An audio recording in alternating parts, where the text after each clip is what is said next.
Hello everybody, welcome back to The Hobby Musician. You're joining us on a very special day because today is the final episode in a little mini series we've been doing where we have been performing repairs and restorations, or a repair-storation, to this vintage bass. This is a Hondo 2 Professional Series bass. If you want to get caught up on any of the other things we've already done to this instrument, click the link at the top and that'll take you to a playlist where you can see all the episodes. Now, if you want to stay up to date with all of our videos, you know what to do. Click subscribe below and click that bell, or check us out on any of our social media accounts, and all those links are in the description. Well, today's episode is going to happen in two parts because it is the final episode, and so one of the parts, the first part, is going to be just reconstruction. Way back in our first episode, we said the first thing we needed to do was deconstruct. We had to take off the bridge and the tuning pegs and just bring this thing down to a place where we could clean it and go over it. Well, all that work has been done, so the first half of today, we're just going to need to put everything, all the cleaned and repaired parts, back onto it. The second part of the work is going to have to be setting up this instrument. We said at the start that this has been sitting for years in storage in somebody's closet. So we're going to have to go through, once the parts are back on, once the new strings are on, I'm going to have to take time and do like a full setup on this. I'm going to have to check the relief in the neck. I'm going to have to check the action of the strings, set and fix the intonation once the bridge is back on.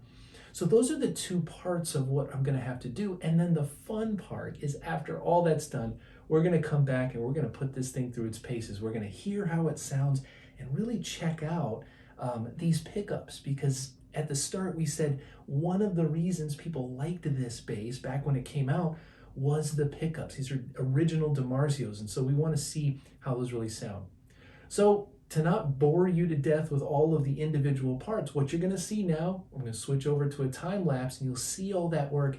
And then once that's done, we're going to come back and we're going to start to hear how this bass sounds. So I'm going to get to work and I'll see you in just a second.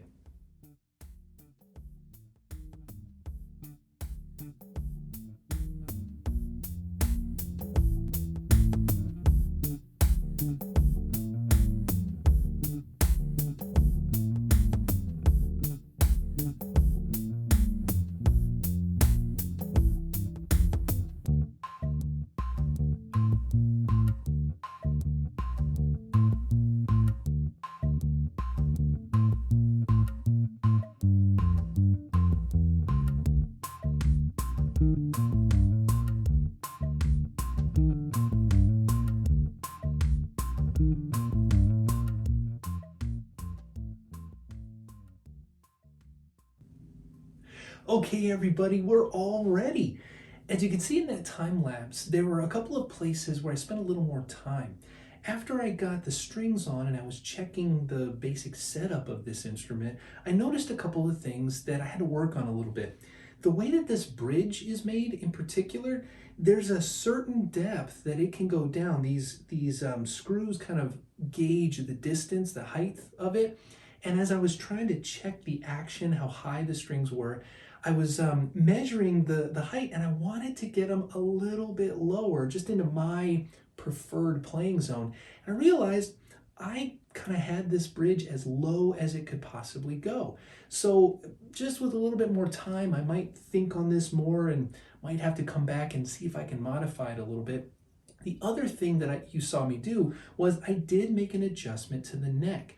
I checked it, so I put a capo on these strings down here and fretted the highest one, and then I was checking in the middle of how much relief the string had, and again, when I measured it, it wasn't kind of quite in my preferred zone, so I made a little adjustment there. And if you've done any of this work to an instrument yourself, you'll know that sometimes things like neck adjustments actually take a day or two to really set in. You know, it takes time for the wood and all that to bend. So even though we're the same day, I really am confident. As much as I like it now, I think that over the next few weeks of playing with this and continuing to make adjustments, I think that this is going to turn out to be a fantastic instrument. Now, let's get to how this thing sounds. As promised, the big draw to this instrument back in the 80s was the pickups, and I gotta say, they don't disappoint. I'm going to play a few sound examples for you to try to show particularly the range of sounds you can get and the types of music that this might fit into. Currently, I'm playing through a Cali bass model, just there's no reverb, no effects, a little bit of compression on the amp, a pretty standard kind of bass sound. And what I want to do is I want to start with the bridge pickup. So I got the selector switch down, and that's got us on this bridge. And for the tone, I've got the tone about, I don't know, 2/3, maybe 60% of the way on. And really what you're going to have this tight, kind of punchy sound that really sounds good in like kind of modern poppy kind of music. So here's an example. Again, try not to play it too close to avoid copyright stuff, but something.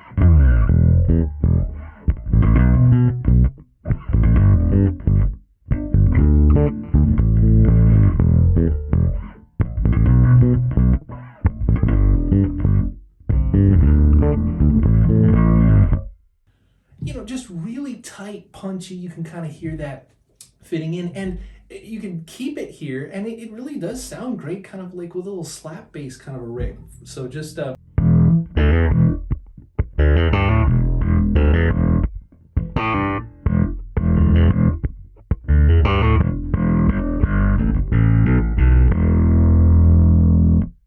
really kind of nice, in your face kind of a tone. Now on the other end of the spectrum, if we now switch up to the neck pickup, I'm going to turn that on, and I've got the tone kind of down. It's maybe only 30% on, just about a third up. And this way, we really can warm up that tone.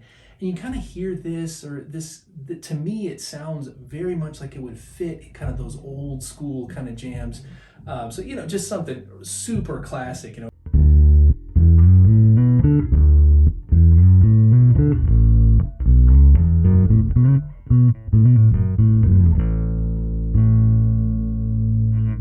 a lot warmer, and you can really get that even more.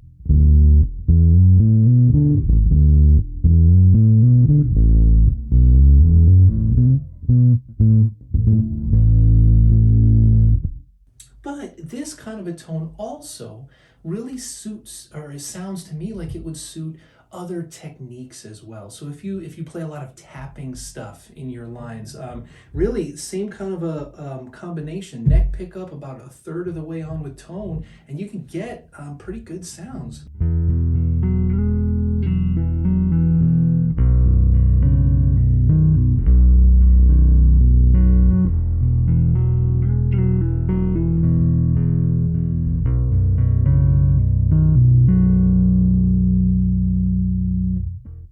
So all in all, a really versatile kind of a bass with a lot of variety when it comes to sounds.